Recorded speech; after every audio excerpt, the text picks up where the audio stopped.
Dès maintenant, nous allons découvrir le modèle commercial de votre magasin. Et pour commencer, j'aimerais vous poser une question. À votre avis, comment mesure-t-on la performance d'un magasin ? Eh bien, lorsqu'on parle de mesure de la performance d'un magasin, plusieurs critères viennent spontanément à l'esprit. Par exemple, le chiffre d'affaires, la marge, la démarque, les frais de personnel, etc. Parmi tous ces éléments, le plus important pour mesurer la performance commerciale, c'est le chiffre d'affaires. Quelles sont les actions que vous pouvez simplement mettre en œuvre pour l'augmenter ? C'est ce que nous allons analyser à travers le modèle commercial de votre magasin. Pour rentrer dans le vif du sujet, voici en images des situations que vous rencontrez tous les jours. D'après vous, quelles sont les plus pertinentes ? Laquelle des deux vitrines vous semble la plus efficace d'un point de vue commercial ? Prenez en compte que les photos ont été prises un 30 août. Eh bien, c'est celle de droite. Elle exprime un thème de saison, la rentrée des classes. Elle est centrée sur un produit phare répété, le sac à dos, pour filles et garçons. Enfin, les prix sont bien indiqués. Sur la vitrine de gauche, la diversité des produits n'exprime aucun thème particulier et aucun message spécifique qui ferait rentrer le client dans le magasin. Les prix ne sont pas indiqués, certaines cases sont vides, la vitrine est sale. Voici maintenant deux environnements de magasins. Dites-nous celui qui, d'après vous, est le plus propice à l'achat. C'est la photo de gauche. En effet, sur la photo de droite, on y voit des vendeurs qui tournent le dos aux clients, des cartons dans l'espace de vente, des rayons vides. Ainsi, vous comprenez à travers ces images que la vitrine, l'ambiance générale du magasin et la disponibilité des vendeurs ont des conséquences directes sur le chiffre d'affaires.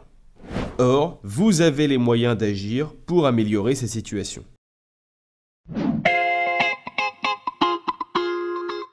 Ce que nous appelons le modèle commercial d'un magasin, c'est la décomposition du chiffre d'affaires en plusieurs éléments sur lesquels il est possible d'agir.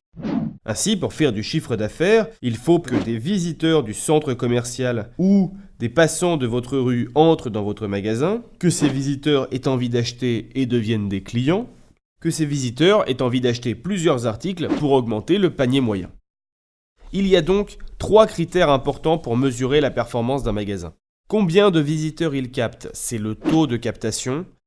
Combien de visiteurs du magasin achètent un ou plusieurs articles, c'est le taux de transformation. Et combien d'articles chaque client achète, c'est l'indice de vente.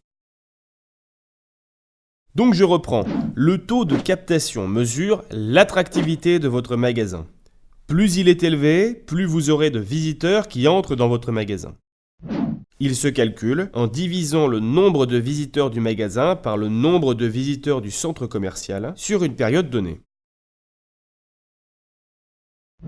Prenons un exemple. Le centre commercial accueille en moyenne 10 000 visiteurs par jour. 800 personnes entrent dans votre magasin. Le taux de captation est donc de 8%, c'est-à-dire 800 divisé par 10 000. Le taux de transformation mesure la capacité d'un magasin à transformer les visiteurs en acheteurs. Il se calcule donc en divisant le nombre de clients du magasin par le nombre de visiteurs du magasin sur une période donnée. Prenons un exemple. Sur les 800 personnes qui sont entrées dans votre magasin, 160 ont acheté. Le taux de transformation est donc de 20%, 160 divisé par 800. Enfin, l'indice de vente, qui mesure la capacité à vendre plus de produits à un même client, s'obtient en divisant le nombre d'articles vendus par le nombre de clients sur une période donnée. Celui-ci, multiplié par le prix moyen des produits, nous permet de calculer le panier moyen, c'est-à-dire la somme d'argent dépensée par chaque client en moyenne. Prenons un exemple. Vous avez vendu 400 articles aux 160 clients qui ont visité votre magasin. Ainsi, votre indice de vente est de 2,5, c'est-à-dire 400 divisé par 160. Si on le multiplie par le prix moyen des produits, c'est-à-dire 6 €, on obtient un panier moyen de 15 €, 2,5 multiplié par 6 €. Le modèle commercial d'un magasin est donc le suivant. Le nombre de visiteurs du centre commercial est multiplié par le taux de captation, ce qui donne le nombre de visiteurs du magasin. On le multiplie par le taux de transformation pour obtenir le nombre de clients. Enfin, on multiplie l'indice de vente, c'est-à-dire le nombre de produits qu'un client aura acheté en moyenne au cours de sa visite, par le prix moyen pour obtenir le panier moyen, qu'on multiplie par le nombre de clients pour obtenir le chiffre d'affaires. Reprenons l'exemple. Un centre commercial accueille 10 000 visiteurs par jour. 8% entrent dans votre magasin, ce qui fait 800 visiteurs du magasin. Sur ces 800 visiteurs, 20% vont acheter, soit 160 clients. En moyenne, les clients achètent 2,5 articles à un prix moyen de 6 €, soit un panier moyen par client de 15 €. Le chiffre d'affaires de la journée sera donc de 160 clients qui ont acheté en moyenne 15 €, c'est-à-dire 2400 €, 160 multiplié par 15 €. Mais la question qui se pose alors à vous, c'est comment peut-on augmenter ce chiffre d'affaires ? Pour augmenter le chiffre d'affaires, il faut 1. Que plus de visiteurs entrent dans votre magasin, c'est-à-dire augmenter le taux de captation. 2. Qu'un plus grand nombre de visiteurs achètent au moins un article, c'est donc augmenter le taux de transformation. Et 3. Qu'un plus grand nombre de ces clients achètent plusieurs produits, ce qui revient à augmenter l'indice de vente. Regardez bien maintenant l'effet d'une augmentation de chacun de ces indicateurs sur le chiffre d'affaires. On reprend notre exemple. Le nombre de visiteurs reste identique, il est de 10 000. Le taux de captation passe quant à lui de 8 à 9%. Donc, le nombre de visiteurs du magasin passe de 800 à 900.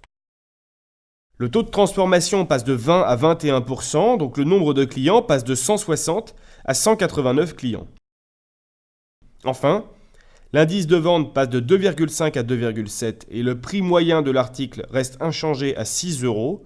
Le panier moyen passe donc de 15 à 16,2 €. Enfin, avec 189 clients qui achètent en moyenne 16,2 €, on obtient un chiffre d'affaires de 3 061,80 €. Votre chiffre d'affaires passe donc de 2 400 à 3 061,80 €, ce qui représente une progression de plus 28%. On résume, on a un point de captation en plus, c'est-à-dire un visiteur sur 100 du centre commercial qui entre dans votre magasin.